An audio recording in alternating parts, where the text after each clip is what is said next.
ಏನಾಗಿದೆ ಅಂದರೆ ಅವರು ಇಂಟೆಲಿಜೆನ್ಸ್ನಲ್ಲಿದ್ದಾರೆ. ಯಾರ್ಯಾರು ಇದನ್ನು ನಾವು ಎಲ್ಲ ರೀತಿ ಎಚ್ಚರಿಕೆ ವಹಿಸಬೇಕು. ಈ ರೀತಿ ಯಾವುದು ಕೂಡ ಹಿಂದೆ ನಡೆದಿದ್ದು ಯಾವುದೇ ರೀತಿ ಆ ಥರ ಘಟನೆಗಳು ನಡೀಬಾರ್ದು. ಎಕ್ಸಾಮಿನೇಷನ್ನು ನಾವು ಅದಕ್ಕೆ ಬೆಂಗಳೂರಿನಲ್ಲೇ ಮಾಡಬೇಕು, ಬೇರೆ ಡಿಸ್ಟ್ರಿಕ್ಟ್ ಕೊಟ್ಟಿಸಲು ಬೇಡ ಅಂತೇಳಿ ಈ ಸಾರಿ ಸೆಂಟರ್ಸ್ನೆಲ್ಲ ಬೆಂಗಳೂರಿಗೆ ಹಾಕಿದ್ವಿ. ಈ ಮಧ್ಯೆ ಅವರು ಇಂಟೆಲಿಜೆನ್ಸ್ನವರು ಇನ್ಫಾರ್ಮೇಷನ್ ಗ್ಯಾದರಿಂಗ್ ಮಾಡ್ತಾ ಇರ್ತಾರೆ, ಏನಾದರೂ ಇಂಥದ್ದೇನಾದರೂ ನಡೀಬೋದು ಅಂತ ಹೇಳಿ ಅದು ಮಾಡುವಾಗ ಇದು ಬಂದಿದೆ. ಅವರು ಈಗ ಏನು ಹೇಳ್ತಿದ್ದಾರೆ ಅಂತಂದರೆ, ನಾನು ಇಂಟೆಲಿಜೆನ್ಸ್ ಗ್ಯಾದರ್ ಮಾಡೋದಕ್ಕೆ ಮಾಡಿದ್ದೆ, ಈ ರೀತಿ ಫೇಕ್ ಮಾಡಿದ್ದೆ ಅಂತ ಹೇಳಿಕೆ ಕೊಟ್ಟಿದ್ದಾರೆ.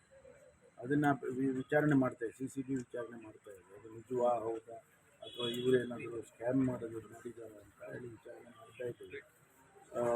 ಎಲ್ಲ ರೀತಿಯ ಪ್ರಿಕಾಷನ್ಸ್ಗಳನ್ನ ತಗೊಂಡು ನಾವು ಈ ಎಕ್ಸಾಮಿನೇಷನ್ನು ಸಕ್ಸಸ್ಫುಲ್ಲಾಗಿ ಮಾಡಬೇಕು ಅಂತ ಹೇಳಿ ಮಾಡಿದ್ದೇವೆ.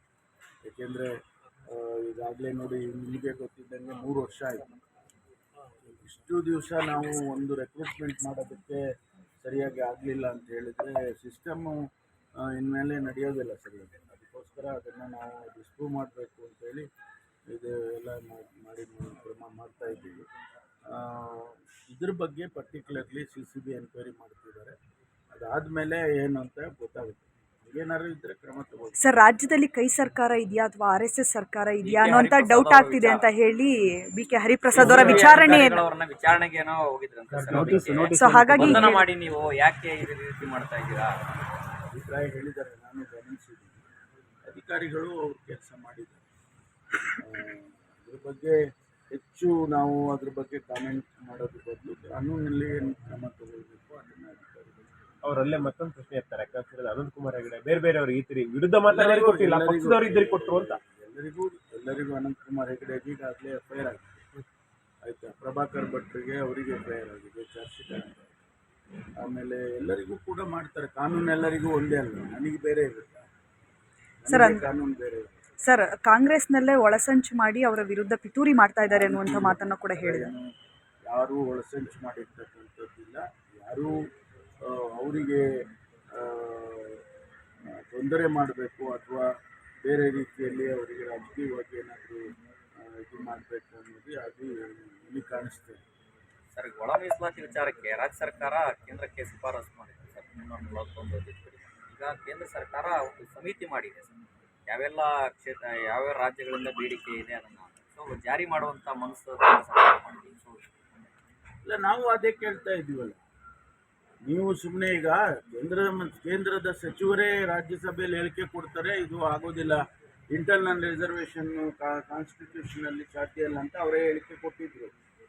ಆ ಆಧಾರದ ಮೇಲೆ ನಾವು ಕಾನ್ಸ್ಟಿಟ್ಯೂಷನ್ ಅಮೆಂಡ್ಮೆಂಟ್ ಮಾಡಿ ಅದಕ್ಕೆ ಅವಕಾಶ ಮಾಡಿಕೊಡಿ ಅಂತೇಳಿ ನಾವು ತೀರ್ಮಾನ ಮಾಡಿ ಕಳಿಸಿದ್ದೇವೆ. ಈಗ ಅದನ್ನು ಅವರು ಸಮಿತಿ ಮಾಡಿ ಕಾನ್ಸ್ಟಿಟ್ಯೂಷನ್ ಅಮೆಂಡ್ಮೆಂಟ್ ಮಾಡೋದಕ್ಕೆ ಕ್ರಮ ತಗೋಬೇಕು. ಅದಕ್ಕೆ ಮೊದಲನೇ ಸ್ಟೆಪ್ ಅವರು ಕಮಿಟಿ ಮಾಡಿದ್ದಾರೆ. ಈಗ ಕಮಿಟಿಯವರು ಏನು ತೀರ್ಮಾನ ಮಾಡ್ತಾರೆ, ಕಾನ್ಸ್ಟಿಟ್ಯೂಷನ್ ಅಮೆಂಡ್ಮೆಂಟ್ ಮಾಡ್ತಾರಾ ಅಥವಾ ಇದು ಸಾಧ್ಯ ಇಲ್ಲ ಅಂತ ಹೇಳ್ತಾರಾ, ಏನು ಹೇಳ್ತಾರೆ ನೋಡಬೇಕು. ಏನು ಪ್ರಧಾನಮಂತ್ರಿಗಳು ತೆಲಂಗಾಣದ ಚುನಾವಣಾ ಭಾಷಣದಲ್ಲಿ ಹೇಳಿದರು, ಅದೇ ಪ್ರಕಾರ ಈಗ ಕಮಿಟಿ ಮಾಡಿದ್ದಾರೆ. ಕಮಿಟಿ ಏನು ತೀರ್ಮಾನ ಮಾಡುತ್ತೆ ಕಾಯ್ದು ನೋಡ್ತೀವಿ.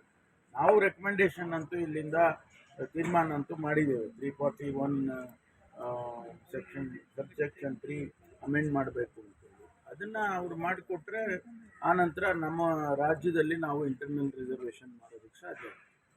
ನಿನ್ನೆ ಸಭೆ ಆಗಿದೆ, ಏನಾಯ್ತು ಸರ್ ಸಭೆಯಲ್ಲಿ? ಸಚಿವರ ಸ್ಪರ್ಧೆದು ಏನಾರು ಅವರು ಕೆಲವು ಗೈಡ್ಲೈನ್ಸನ್ನು ನಮಗೆಲ್ಲ ಎಕ್ಸ್ಪ್ಲೈನ್ ಮಾಡಿದ್ದಾರೆ.